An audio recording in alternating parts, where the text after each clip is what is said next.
Hello dear students, this is Dr. Amita Telan. DC first semester subject essential of IT and OS unit number 1 introduction to computer. This is our lecture number 3rd. In the previous lecture I have told you about the block diagram of computer and the types of computer. Today we will see generations of computer and IBM PC. First we will see, let us start generations of computer. So generation in computer terminology is a change in technology a computer is being used. Initially, the generation term was used to distinguish between varying hardware technology. Nowadays, generation includes both hardware and software, which together make up an entire computer system. There are 5 computer generations known till date. First generation 1946 to 1959. Second generation 1959-1965. Third generation 1965 to 71. Fourth generation 1971 to 80. And fifth generation 1980 onwards. As you can see here, that in every generation hardware is changed. Okay, in first generation we were using vacuum tubes as the main component. In second generation we were using transistors. Third generations integrated circuits. Fourth generation microprocessors and VLSI microprocessor, and fifth generation ULSI microprocessor. So in every generations here we can see the variation in hardware, means the hardware is improving. As the hardware is improving, the size, the capacity and everything, it is improving. So first of all, start from first generation computer. Let us see some important characteristics. The period of first generation was from 1946 to 59, as we have seen before. The computers used vacuum tubes as the basic component for memory and circuitry for CPU. These tubes, they are like electric bulbs and they produce a lot of heat, and the installation used to fuse frequently. Therefore, they were very expensive and only large organizations were able to afford it. Mainly, batch processing operating systems was used in these generations computer. Punch card, paper tape and magnetic tapes, they were used for input and output, and computer used machine code as the programming language. So you can see here the picture of first generation computer, very large in size, and as you can see the vacuum tubes we discussed here. Third point, that vacuum tubes, they used to fuse frequently. They just like electric bulbs and they used to fuse frequently. So you can imagine that how expensive and uh, costly its maintenance will be. And you can see the size is also too large, and they also need an AC room to keep these computers, to keep them cold. Okay, because of heat it could harm a lot. Now look at the main features. Vacuum tube terminology, they are unreliable, supported machine language only, very costly, generated a lot of heat. Slow input and output device, huge size, need of AC, non-portable, consumed a lot of electricity. Some examples you can see: ENIAC, ADVEC, UNIVAC, IBM 701, IBM 650. Now second generation computer, the period of second generation as we discussed before, 1959 to 65. Here transistors were used. They are cheaper, consume less power, more compact in size, more reliable, faster than first generation. Magnetic cores were used here in second generation. Okay, magnetic cores were used as primary memory and magnetic tape and disk as secondary storage device. Assembly language and high-level programming languages were introduced like Fortran, COBOL, etc. They use batch processing and multi-programming operating system. So we can see some improvement here in comparison with first generation computer. You can see how it looks like. The size is reduced as compared to first generation computer.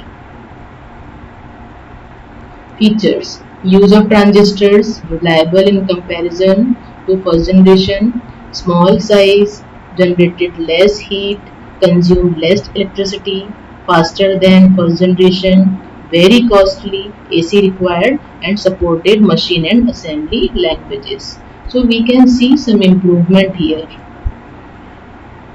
Now there's some example: IBM 1620, IBM 7094, CDC 1904, CDC 3600, UNIVAC 1108. Later we will see about IBM PCs. Characteristics of third generation computer. It was from 1965 to 71. They used IC, integrated circuit. Single IC has many transistor, resistor and capacitor. IC was invented by Jack Kilby. This development made computers smaller in size, reliable and efficient. So you can say that third generation is the milestone for today's modern computer system, where ICs were introduced, and because of ICs the size of computer it becomes smaller. Okay, so in this generation, remote processing, time sharing, multi-programming OS were used, and high-level languages were also used during this generation. Some more high-level languages were added as compared to second generation computers. You can see how it looks like, very compact in size in comparison to your first generation, second generation. These they looks very compact and very small in size. Okay, features: IC used and more reliable, smaller size, generated less heat, faster, lesser maintenance, costly, AC required, consume lesser electricity and support high level languages. Examples: IBM 360 series, as I told you. In the second topic, in the next topic, we will see the IBM PC. So we will see how they all work. Honeywell 6000 series, PDP, IBM 370, 168, TDC 316. Fourth generation computer characteristics. Its period is from 1971 to 80. Okay, so in this generation, we were using very large scale integrated circuit, VLSI.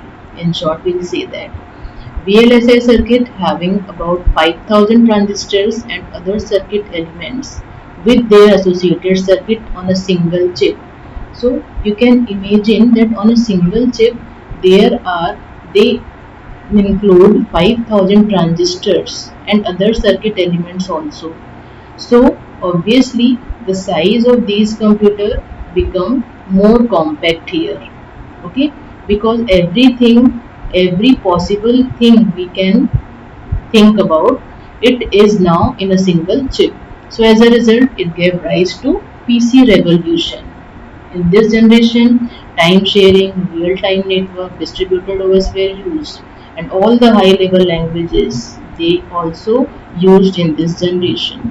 You can see at the picture here how it looks like, and here are various features. VLSI technology, very cheap, portable, reliable, use of PC, very small size, pipeline processing, no AC required. This is the important thing here, that we don't need no more ACs. We can keep that computers anywhere we want. That's why the revolution of PC came into existence, that now common people can also afford and use this computer. Concept of internet, great developments in the field of network. Computers become easily available. Fourth generation computer example, DEC-10, Star 1000, PDP-11, Cray-1, Cray-X, MP. The period of fifth generation is 1980 till death. Fifth generation VLSI technology become ULSI technology, and it is based on parallel processing hardware and AI. AI is an emerging branch in computer science. Okay, all the high-level languages like C, C++, Java, .NET, they are used in this generation. Fifth generation computer you can see in this picture, and its features are here: AI, robotics, neural networks, game playing, development of expert systems to make decisions in real life situation, natural languages. Main feature of fifth generation are ULSI technology. That is the main reason that we are going to reduce the size of computer these days very fastly because of this ULSI technology.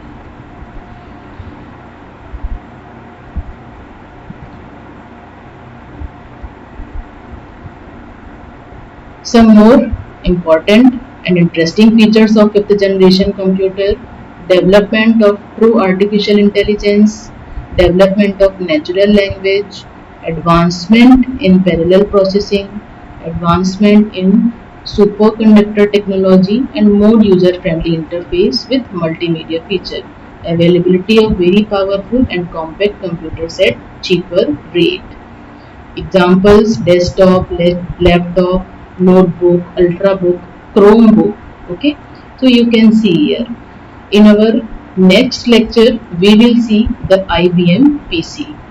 So till then, keep studying and be safe. Thank you very much.